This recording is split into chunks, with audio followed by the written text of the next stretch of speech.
Welcome to Global Dispatches, a podcast for the international affairs, foreign policy, global development communities, and anyone interested in a deeper understanding of the world today. I'm your host, Mark Leon Goldberg, editor of UN Dispatch. Enjoy the show. Colombia has been rocked by the most significant protests in recent memory. In late April and May, Colombians took to the streets across the country, initially to protest a proposed new tax law. But what began as a protest against this new tax bill swiftly morphed into a broad-based protest movement against systemic inequality. Colombia is one of the most unequal countries in the world, and these protests are seeking to upend the political system that has entrenched inequality in Colombian society. I caught up with my guest today, Elizabeth Dickinson of the International Crisis Group from Bogota.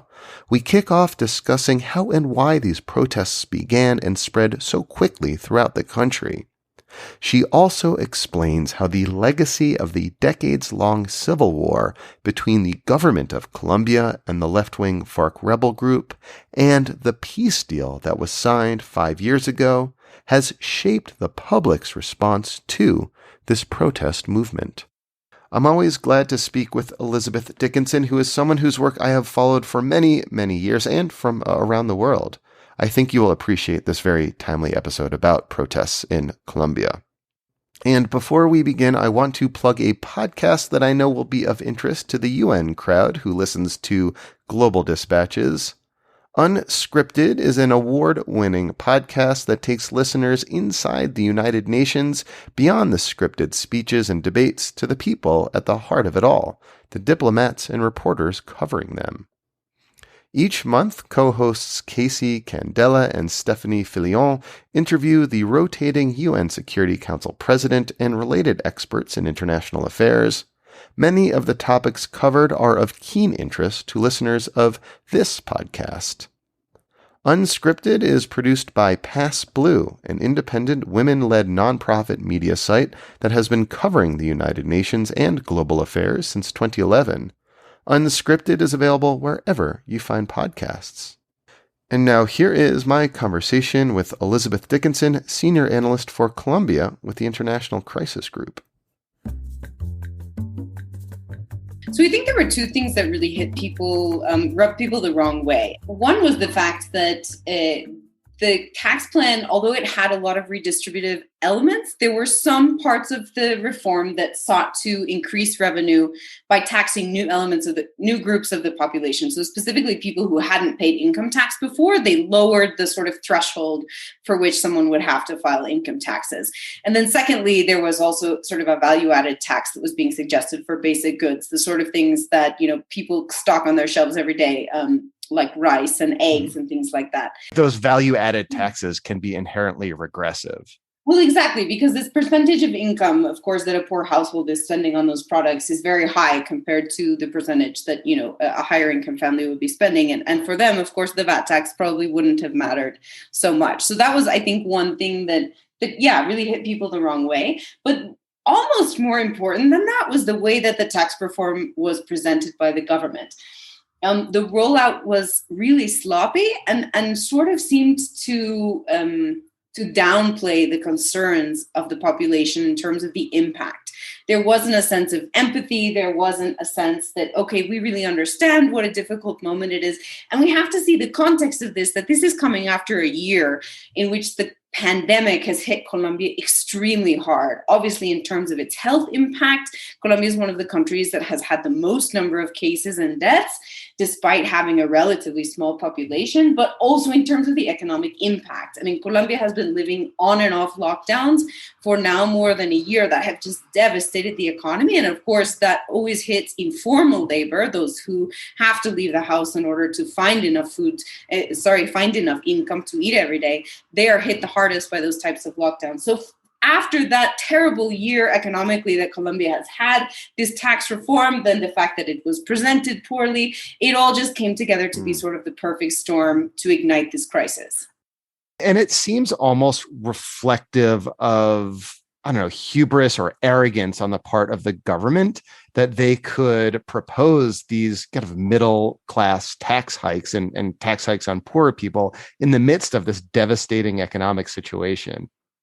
Well, the government is in a serious pickle in the sense that they have to find a way to raise new revenue. And there is a real sort of fiscal gap that they're going to have to close. And in fact, we aren't going to be able to turn the page on this tax reform because something needs to be implemented this year in order for Colombia to keep its credit rating. And so there is sort of an imperative from the government. But I think what you mentioned is exactly right about this lack of really a disconnection from the population. And this is fundamental to understanding the crisis here. Colombia is an extremely stratified country. The elites are sort of a circle unto themselves, extremely protective of their benefits. Job opportunities often depend on your family name, where you live, where you came from, and the ability for a low-income family to access that system is so limited that the OECD estimates it would take 11 generations for a low-income child to reach average income. So not even to be well off, but to be average income, 11 generations, which is to tell you how exclusionary this small circle of economic success is here in Colombia. The government, of course, is part of that elite. And so the fact that they were not in tune to the reality of the vast majority of Colombians, it just really came across in the entire way that this whole thing was rolled out. And I think is fundamental to understanding exactly the crisis of confidence that not just this government, but the entire Colombian state and socioeconomic system is living at the moment. This tax bill was rolled out in late April, and protests erupted very soon thereafter. Was there a geographic center of this protest? How did they begin? So the initial protests took place everywhere, but from the very beginning, the sort of epicenter of this movement has been the city of Cali on the Pacific coast. Cali is Colombia's third largest city, and it's the city where perhaps inequality in terms of socioeconomic inequality, racial inequality, geographic inequality, segregation, they're all at their most pronounced. And so Cali really became sort of the place where protests were fiercest and also where the protests innovated their tactics. So this is where, for example, you saw the development of roadblocks in which protesters would cordon off parts of the city, either to limit transport in and out of certain areas, or basically to close off their neighborhood so that the police or local authorities couldn't enter. So that was replicated then throughout the country, both in terms of the protests and the regular manifestations, but then also in terms of the roadblocks. But it's important to mention, so Cali, of course, was the epicenter. That's an urban area. Many urban areas experienced extremely strong protests. But this was a national movement. Colombia has 32 departments, the equivalent of US states, and every single one of those departments has seen protests. And not only that, but the vast majority of Colombia's municipalities have seen protests, which is to say that this is rural, this is urban, this is suburban, this is countryside. It's everywhere, the level of discontent. And taken together, this is arguably the largest protest movement in recent memory. I think that's fair to say, not only in terms of sort of the numbers of people, but also just the variety and breadth of social groups that have been involved in the protests. Historically in Colombia, the protagonists of these types of movements have been labor unions and student organizations.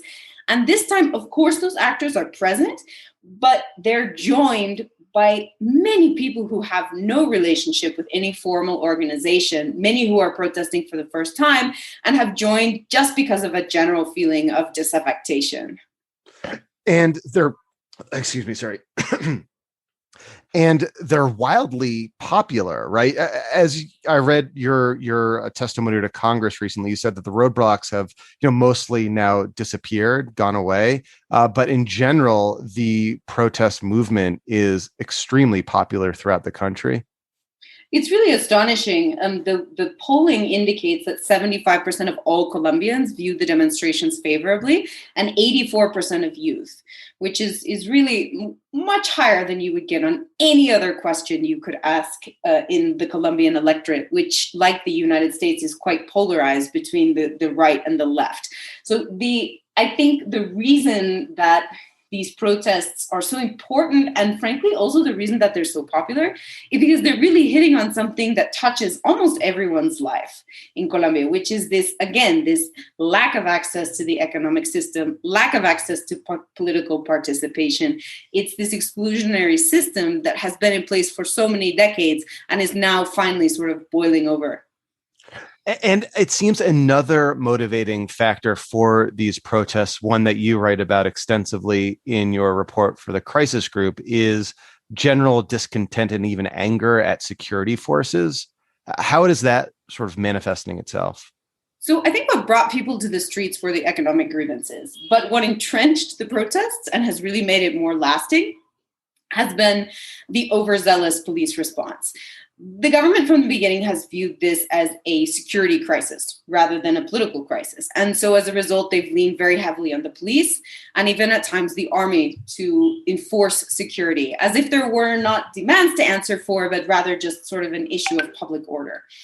And because of that, and because of very documented cases filmed many times with various videos and then verified, including by international organizations, of police abuse, including police shooting directly into crowds, using lethal weapons, incorrect use of non-lethal weapons, detentions, arbitrary detentions of protesters. This sort of behavior has really entrenched and radicalized a movement that already had vast support, but now I think really has staying power, because until this relationship with the police and the security forces can change, there's going to be this fundamental conflictivity in the way that the society is organized.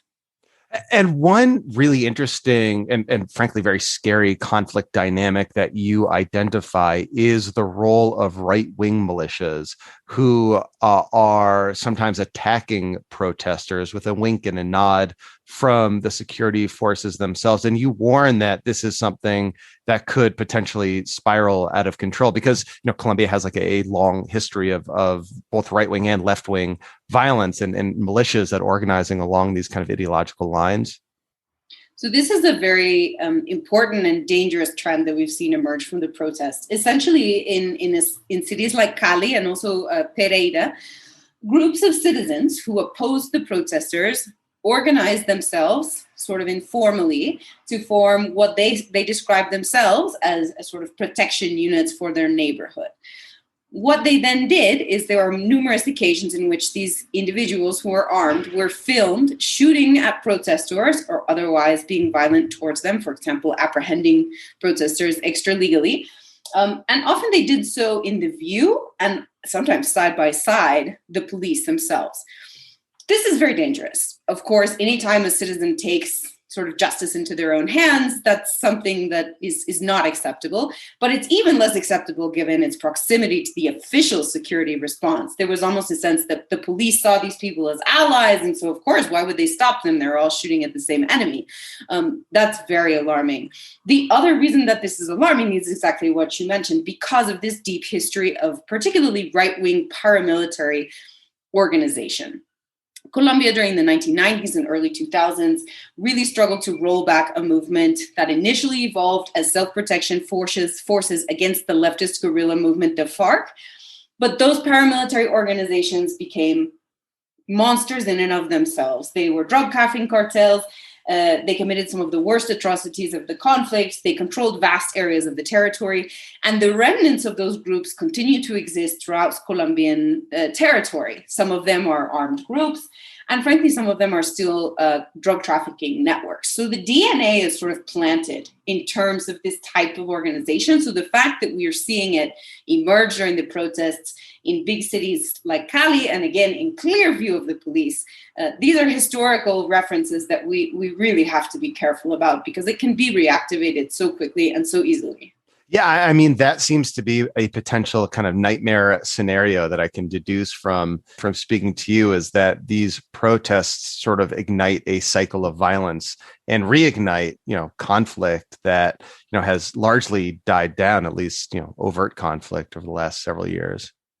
I think that's exactly the risk that we really want to draw attention to. This is a moment that, if it is not taken seriously, could easily take Colombia back into a sort of bad scenario of descending into conflict. We have the right-wing side of the mobilization. We also, frankly, have armed and criminal groups who, while they didn't organize or motivate the protests, have certainly taken advantage of the social context and the turmoil to implant themselves even more deeply in society. There's also, of course, the disaffection with the state, which has rendered young people particularly more vulnerable to recruitment into these groups. The cycle of violence that this sort of social catastrophe could ignite, it's really a nightmare scenario. And I think it really would push Colombia back over the edge into a situation of direct armed conflict. Now, the Colombian conflict has never really gone away. It has changed form. It's less visible. It affects fewer regions of the country today. But again, the historical roots are there, and it's much easier to reactivate a conflict than it is to wind one down. Colombia is just barely trying to work its way out of 5 decades of conflict. And so the risk of this moment is that it pushes us back in the wrong direction. We are now 5 years into the peace deal between the government of Colombia and the FARC. And in your testimony to Congress, you say that, the fact that we're at this 5-year inflection point is actually a key way for understanding the protests, a benchmark for these protests, in the same way that these protests are also motivated by, a year and a half of COVID restrictions and lockdowns and economic decline. What's the relationship between that peace process, or perhaps lack thereof, and these protests? I think this is really important in understanding why the protests are happening now. So during Colombia's armed conflict, which again lasted half of the century and was really quite all-consuming in terms of the state and also the society itself, these fundamental questions about how the economy and social structure were organized, things like inequality, things like access to opportunity, they were really pushed aside, and then almost in like a collective deference to the extent of conflict, the crisis really existentially threatening the stability of the very state itself. So these sort of issues were off the table. The other reason they were off the table, frankly, is because of the stigmatization of left-leaning activism as being associated with the leftist guerrilla movement. So the ability to raise these social concerns was extremely constricted. There was very little political space to have these conversations. What the peace agreement did was open that space. It lifted this stigma against leftist activism, but it also, because it lifted this shadow of armed conflict, all of a sudden there was this opening in which Colombians could look around and start asking harder questions about other aspects of society, which is exactly what has happened. You sort of crack open deep problems that have been decades in the making and have been growing and growing in magnitude, but that really the society wasn't ready to turn to until now. So like in the 80s or 90s, for example, if you were someone who was calling for, like, I don't know, free university education for all Colombians, you might be credibly accused of being like a FARC sympathizer, because, that's kind of part of the left-wing ethos that animates FARC. But now with FARC no longer being this active armed movement, people are able to disassociate, say, free education or left-wing causes with FARC violence. So labor unions, left-leaning parties, poor farmer organizations, we call them campesino organizations here. For decades, these movements faced stigmatization as being infiltrated by the FARC or somehow serving the purpose of the FARC. And as a result, these groups faced high levels of selective assassination. In the case of one political party, the Patriotic Union, hundreds of its members were assassinated, and specifically because they were raising these types of issues and because of that supposed association with the left. So that's exactly right. The activism on the left never disappeared, but it was extremely dangerous, and it was always a target from the state itself and from the institutionality and sort of the establishment as being seen as something that was intended to overturn the order. Fascinating. That's like a really fascinating insight. So, do the protesters now have like a concrete set of demands that in theory the government could, meet and could de-escalate the situation? So the demands fall, I think, into sort of two categories. The first one are socioeconomic demands, and the second category is demands relating to the police response. So, for example, accountability for crimes, reparation for families who have had victims during this crisis, people who have been killed or disappeared. Those two buckets of demands are there. Now, the way that this sort of negotiation is organized and the way that these demands have been articulated is the following. There's a national level committee that tries to represent the diversity of the protesters, and they have listed 7 macro demands. So these are things like free university education, universal basic income, implementation of the peace accord. These are big asks, obviously, and they're big categories that include a lot of things. Then, however, in each of Colombia's departments, so again, the unit that's equivalent to a US state, there's another strike committee that's sort of the decentralized version that has its own set of petitions that are often specifically related to the same baskets of grievances, whether economic or in terms of the security forces, but they're localized to that area. One of the interesting things that you encounter when you look at these specific demands at a local level is the extent to which the peace accord factors into what protesters are asking for, particularly in areas that have large rural populations. So economic grievances can include things like lack of land, lack of access to land, lack of access to agricultural credit, very poor roads that make it incredibly hard to commercialize agricultural produce. These are all things that are addressed in the peace accord. And so implementation of the peace accord, therefore, is almost sort of a basket grievance that sums up a lot of what demonstrators, at least in sort of the countryside, are looking for. I think in urban areas, it's interesting. I mean, the peace accord, one of the wonderful things that it did was it finally, after so many years, addressed this fundamental disconnect and inequality between the countryside and Colombia's large cities. What we haven't had, however, and I think what is now sort of on the table, is to have a similar pact for cities to address urban poverty, to address urban concerns. And the urban areas didn't really get treatment in the peace process. And I think part of what you see protesters asking for in the streets is that similar type of conversation about rethinking the way that society is structured. So if these protests are so wildly popular and, equal and opposite, the government of Ivan Duque is becoming increasingly less popular, I mean, are you seeing some political momentum towards their demands? Like at least, are officials at the local or department level more perhaps willing to entertain some of these ideas? So the local negotiations have been much more productive. And part of that is just the reality of the local situation. The national government, I think, feels like it can afford to kick the problem down the road, although I think that's quite dangerous. But the local authorities are sort of living in this context, and they just had this urgency to address the situation, particularly in a place like Cali, where at the high point of the protests, you had 26 permanent roadblocks within the city that made it nearly impossible to get from one end to the other, let alone to, supply grocery stores and get fuel distributed and things like that. So there was just this urgency to address the problem. And for that reason, I think local authorities have been very pragmatic and productive in many cases in trying to at least get some sort of basic understandings with protesters. The problem really that I think is facing, that we're all facing right now in terms of de-escalating this crisis, is Colombia's electoral calendar. Colombia is set to hold presidential elections in May of 2022. The current president is limited to one term, so he cannot stand again, but his party, of course, can.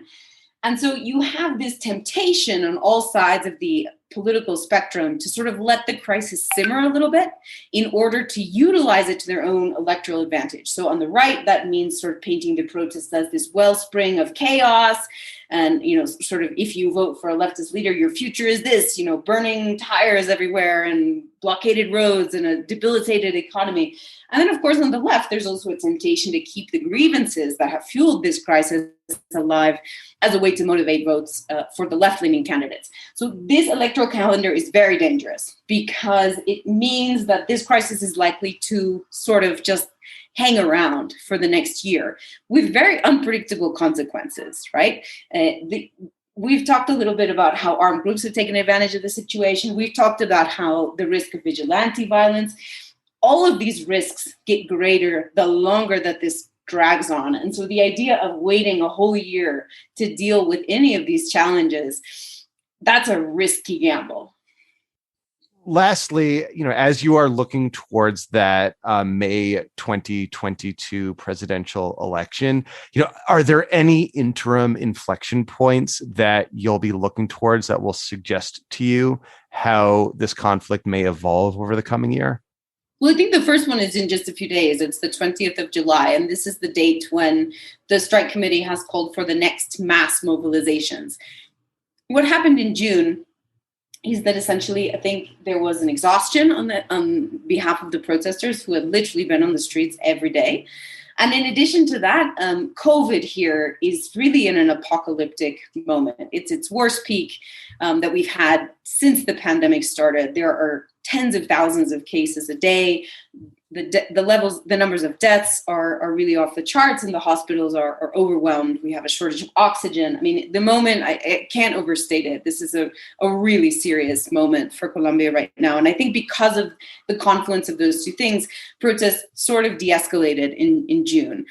But there's a real risk that just in a few days, or maybe in a month, or maybe in 2 months, they erupt again with force. And any sort of provocation could do this. It could be another legal provocation. The government plans to reintroduce modified tax reform on the 20th of July, the exact same day that mass protests have been called. We could have a situation or an incident of egregious police misbehavior that could ignite protests again. So any of these sparks could really set us off on another cycle. And I think the message really is that, again, this crisis might ebb and flow, but it isn't going to go away until it's dealt with seriously. And the problem with leaving it like this is that every time it erupts, it gets bigger. We can say that the sort of first species of these protests started in 2019, even before the pandemic, when you had mass mobilizations largely around economic issues. Then it erupted again in September 2020 in the middle of a lockdown after a case in which a police officer was filmed very violently restraining someone who later died in custody. That erupted protests again. Now they're erupted again. So every time that they erupt, the crisis gets bigger and more profound and harder to roll back. And so that's the urgency of seeing this as a living crisis and not something that's over or for now has calmed down.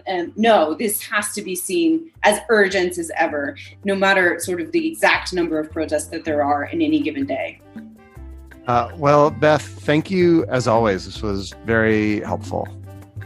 Thank you so much for having me. It was great to speak with you, Mark. All right. Thank you all for listening. Thank you to Elizabeth Dickinson for speaking with me today. And I mentioned at the outset that I have been following Elizabeth Dickinson's work for a very long time. In fact, back in 2013, we worked together on a book project that she wrote called Who Shot Ahmed? A Mystery Unravels in Bahrain's Botched Arab Spring. You can find that book by visiting globaldispatches.org. And while you're there, check out our new book, For the Love of Hong Kong, a memoir from my city under siege by Hannah Mahon Davis.